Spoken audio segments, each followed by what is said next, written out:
Hai, happy couple. Jumpa lagi dalam program Pernikahan Bahagia. Kali ini dalam episode kerjasama YKB GKI TV dengan Bina Warga. Saya Pendeta Hendra Setia Prasaja.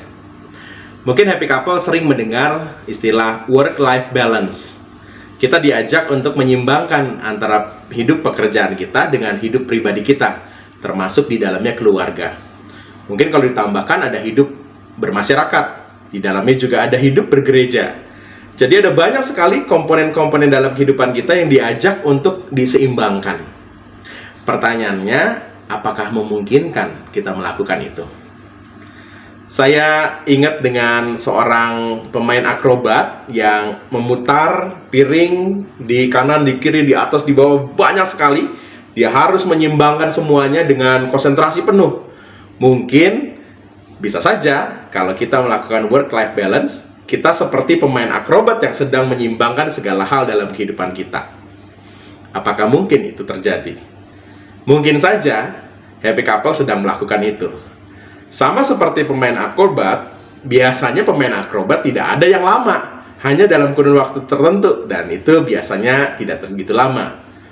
Bayangkan kalau hidup kita, work-life balance, kita lakukan seperti pemain akrobat, waduh, mungkin saja kita bisa sangat-sangat burn out, kelelahan, karena segala sesuatu itu menurut saya sangat sulit untuk dilakukan. Kenapa? Yang pertama karena pekerjaan dan kehidupan kita pribadi, termasuk di dalamnya adalah kehidupan dengan pasangan kita, adalah sesuatu yang tidak bisa kita pisahkan. Kita bekerja adalah bagian dari hidup kita menghidupi keluarga kita. Kita melakukan kehidupan keluarga adalah bagian dari menyeimbangkan hidup kita supaya kita bisa bekerja untuk memberi diri dengan baik. Jadi itu adalah bagian utuh dari keluarga kita. Pekerjaan, hidup kita, keluarga kita dengan pasangan kita, dan kalau Tuhan menghadirkan anak di tengah kehidupan rumah tangga kita, ya dengan anak kita. Kalau kita terlibat dalam pelayanan di gereja, ya kita juga itu adalah bagian dari kehidupan kita.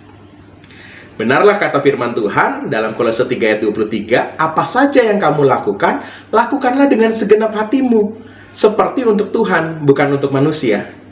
Jadi pekerjaan kita, keluarga kita, pelayanan kita, apapun yang kita lakukan, harus kita lakukanlah menjadi bagian dari persembahan kita pada Tuhan. Menjadi bagian dari hidup kita, nggak bisa kita pisah-pisahkan. Dia adalah bagian utuh dalam hidup kita. Jadi work-life balance adalah sesuatu yang nggak memungkinkan. Itu adalah sesuatu yang sudah naturnya. Kerja maupun juga hidup pribadi kita adalah bagian yang utuh. Yang kedua, kita kan bukan pemain akrobat ya, yang hanya sebentar memutar yang ini, sebentar memutar yang itu, lalu pindah lagi, nggak bisa. Kita harus benar-benar konsentrasi pada satu hal, kalau memang ia menuntut konsentrasi tertentu. Misalnya, dalam satu masa tertentu kita harus benar-benar bisa ngurusin keluarga kita, karena mungkin ada relasi dengan pasangan kita yang harus kita perteguh kembali. Ya wajarlah dalam kehidupan rumah tangga kita punya konflik dan kita harus menyelesaikannya. Dan kita harus punya waktu khusus untuk melakukannya. Nggak bisa kita sambil untuk konsentrasi di pekerjaan. Pada masa tertentu kita juga perlu ada waktu khusus untuk pekerjaan kita, karena mungkin kita diberikan kepercayaan khusus untuk melakukan sesuatu dengan khusus untuk pekerjaan kita. Jadi kita harus melakukannya secara seimbang, nggak bisa sentuh ini sebentar, sentuh itu sebentar, enggak. Kita kadang perlu mencurahkan prioritas tertentu pada salah satu bagiannya. Dan ini yang membuat kita seringkali bertemu dengan satu istilah lagi nih ya, work-family conflict. Kita berhadapan dengan konflik di tengah kehidupan, pekerjaan, maupun juga keluarga.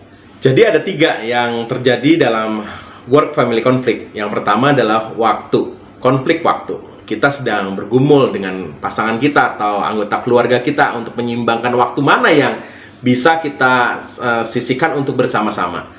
Kita punya kepentingan masing-masing, apalagi kalau pasangannya bekerja, pasti kita punya konflik waktu untuk menyamakan waktu kita.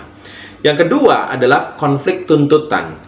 Kita dituntut untuk berperan full pada pekerjaan kita.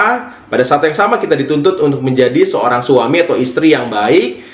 Yang berikutnya mungkin kalau kita penatua atau pelayan di gereja, kita dituntut untuk melakukan peran kita dengan baik di gereja. Jadi ada banyak sekali tuntutan-tuntutan. Itu dalam diri kita. Pasangan kita juga punya konflik tuntutan. tuntutan-tuntutan tertentu yang membuat adanya konflik dengan kita. Yang ketiga adalah konflik perilaku. Misalnya saya sebagai pendeta, saya dituntut untuk berperilaku khusus sebagai seorang pendeta. Istri saya bukan pendeta, tapi ia bisa menjadi seseorang yang juga dituntut oleh jemaatnya untuk bersikap seperti pendeta juga. Belum lagi mungkin kalau ada anak-anak juga begitu ya.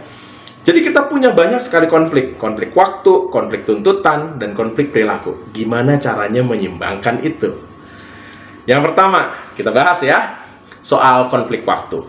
Ya, kita harus atur waktu bersama. Kita perlu diskusikan di awal tahun misalnya. Kalau pasangan kita bekerja, ya waktu-waktu mana yang bisa kosong, cuti bersamanya kapan? Kalau ada anak-anak, penting juga untuk melihat kalender akademik sekolahnya anak-anak, disamakan supaya kita punya waktu bersama untuk liburan bersama pada setiap tahun misalnya. Atau kalau dalam minggu bisa di hari apa nih yang bisa punya waktu kosong bersama supaya kita punya waktu bersama-sama, nggak terjadi konflik yang berkenaan dengan waktu. Mungkin juga bahkan harian, jam berapa di awal hari kita bisa doa bersama, itu kita perlu atur sehingga apa-apa yang berkenaan dengan waktu ada solusinya. Yang kedua, konflik tuntutan. Perlu ada sharing session. Perjelas apa yang sedang digumuli. Mungkin pasangan kita sedang dipercaya pekerjaannya untuk melakukan proyek tertentu. Dia dituntut untuk melakukan ini. Sebagai pasangan kita harus tahu, dan itu bisa terjadi kalau ada sharing session. Kita berbagi beban dan akhirnya kita tahu mana yang harus diberikan dukungan. Karena kita sadar akan kebutuhan dari tiap bagian anggota keluarga kita, termasuk juga anak-anak. Jadi konflik tuntutan akan menjadi punya jalan keluarnya ketika kita punya sharing session. Yang ketiga adalah konflik perilaku. Nah, kalau konflik perilaku kita perlu untuk menyamakan paradigma. Oh, si mama ini diminta untuk menjadi penatua, maka ya kita sebagai suaminya harus mendukungnya. Masuk penatunya aktif di gereja, suaminya malah enggak ya. Kita juga harus menyamakan paradigma. Oh, ternyata si papa sedang dipercaya oleh perusahaan di mana papa bekerja untuk melakukan sesuatu. Sebagai seorang istri bisa mendukungnya. Jadi tuntutan-tuntutan perilaku yang perlu diberikan dukungan dalam kehidupan pasangan kita bisa lakukan. Jadi konflik waktu, tuntutan maupun juga perilaku bisa punya solusinya. Maka kita bisa menyimbangkan kehidupan keluarga dan pekerjaan kita. Kita hidup memang perlu menyimbangkan banyak hal. Tapi kalau kita menemukan segala sesuatu terpisah-pisah, maka kita serasa sebagai pemain akrobat yang harus melakukan ini dan itu. Bukankah hidup pekerjaan, keluarga, dan kehidupan personal kita adalah bagian utuh dari keluarga kita, dari kehidupan pribadi kita? Maka semuanya nggak bisa dipisahkan, tapi semuanya bisa diatur. Dan kalau kita mampu mengaturnya bersama-sama dengan pasangan kita, dengan seluruh anggota keluarga, maka semua akan menemukan solusinya. Terima kasih sudah bersama-sama dalam episode kali ini. Kalau Happy Couple merasa diberkati, silahkan tekan tombol like dan juga bagikan kepada yang lain. Dan semoga setiap kita mampu terus menemukan apa yang Tuhan kehendaki dalam kehidupan pernikahan kita. Tuhan Yesus berkati.